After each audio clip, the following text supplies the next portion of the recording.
Assalamualaikum warahmatullahi wabarakatuh. Saya Muhammad Jidanian dengan NIM 2320110018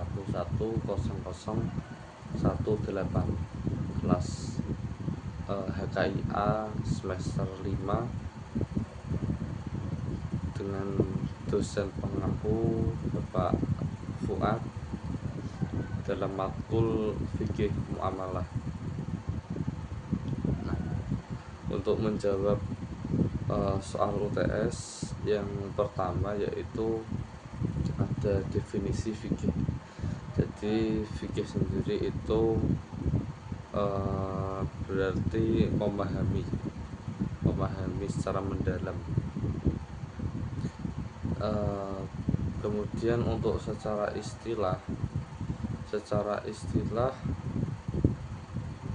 fikih itu hukum-hukum syariat, hukum-hukum syarat yang bersifat amaliyah yang diperoleh dari dalil-dalil tafsili.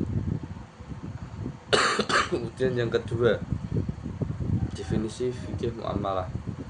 Secara bahasa, muamalah sendiri yaitu saling berinteraksi atau berhubungan dalam kehidupan sosial atau kehidupan sehari-hari. Untuk secara istilah, fikih muamalah itu adalah ilmu yang membahas hukum-hukum syarak yang mengatur hubungan antara manusia dalam bidang sosial dan ekonomi, seperti jual beli, kemudian sewa, terus ada pinjaman, kerjasama, dan yang lainnya. Kemudian nomor 3 yaitu macam-macam fikih muamalah, dan contohnya. Macam-macam fikih muamalah itu ada 5, yaitu yang pertama itu muamadah maliyah. Muamadah maliyah itu bentuk akad atau transaksi yang berkaitan dengan pertukaran harta antara dua pihak. Itu contohnya seperti jual beli, terus sewa menyewa, itu. Kemudian yang kedua ada munakahah atau hukum perkawinan. Jadi itu mengatur hubungan antara laki-laki dan perempuan dalam pernikahan, serta hal yang terkait dengan pernikahan tersebut.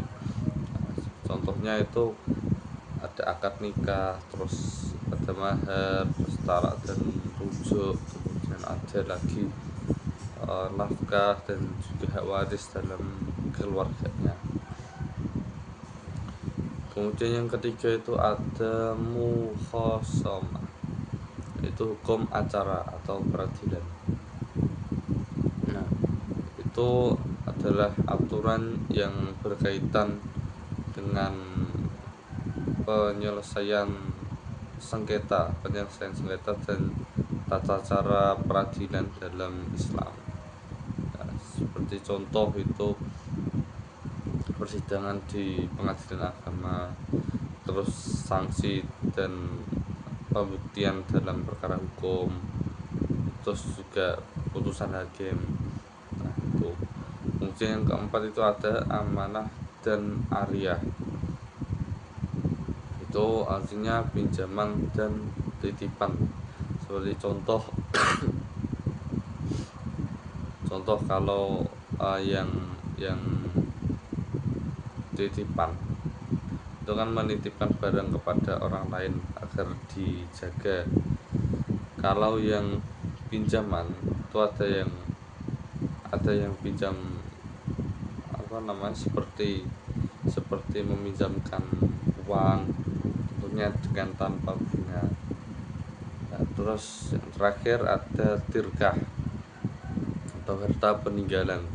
Jadi itu mengatur tentang harta peninggalan seseorang setelah meninggal dunia. Nah, seperti contoh pembagian waris, terus pelaksanaan wasiat, terus eh, pelunasan utang dari mayit ya itu. Kemudian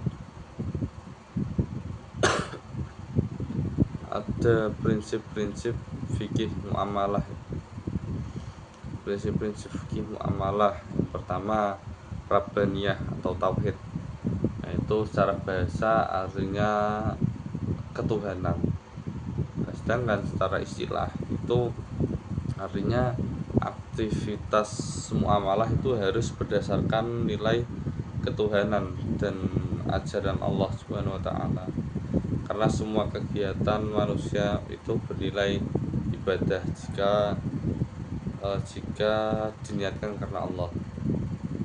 Adapun dasar hukumnya itu dalam surat Al-An'am ya. Al-An'am ayat 162 itu yang berbunyi kul inna sholati wa nusuki wa mahyaya wa mamati lillahi rabbil alamin.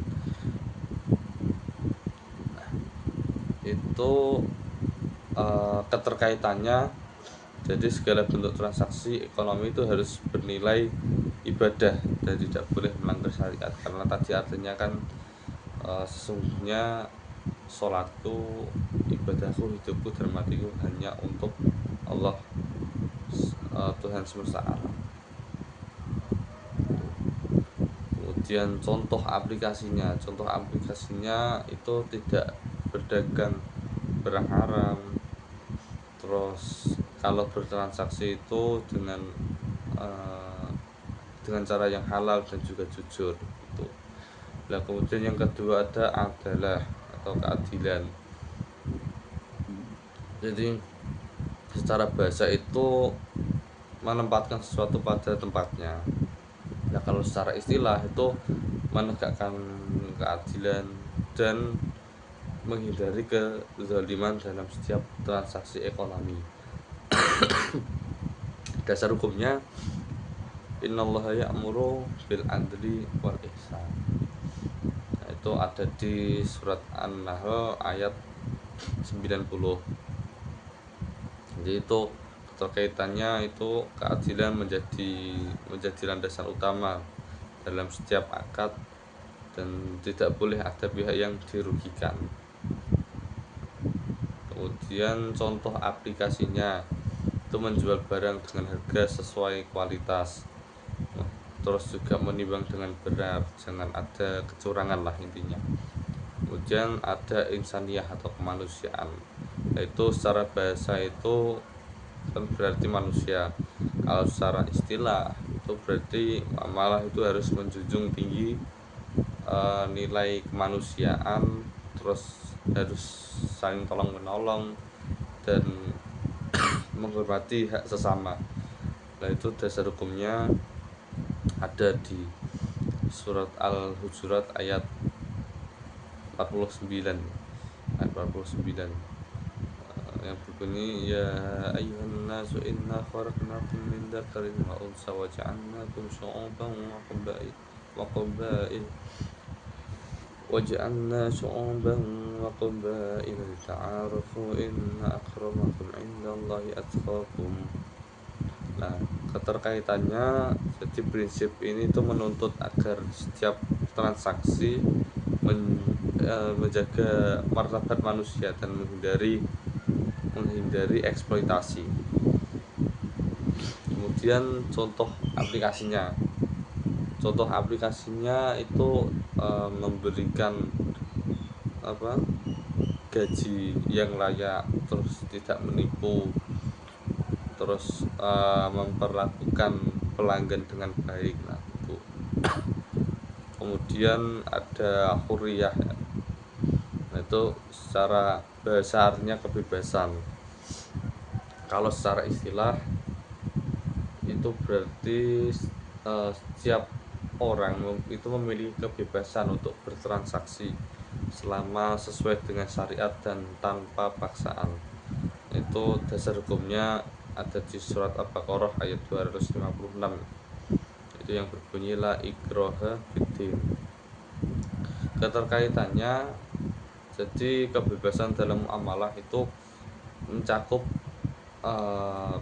kebebasan memilih akad, terus menentukan harga dan pihak, asalkan tidak melanggar hukum Islam saja.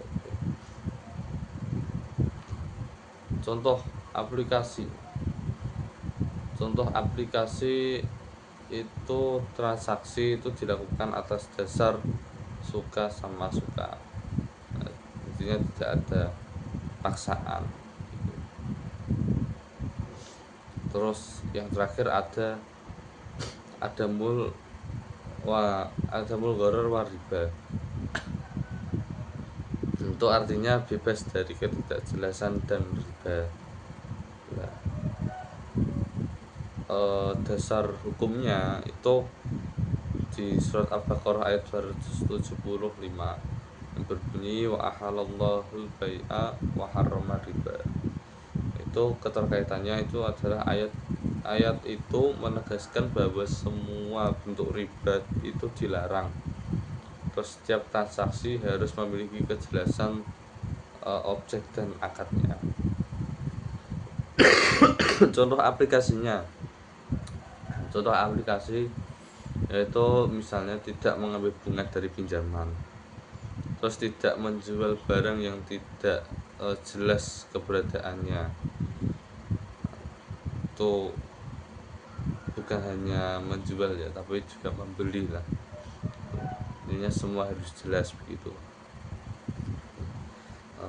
Sekian jawaban dari saya, kurang lebihnya mohon maaf sebesar-besarnya. Terima kasih. Assalamualaikum warahmatullahi wabarakatuh.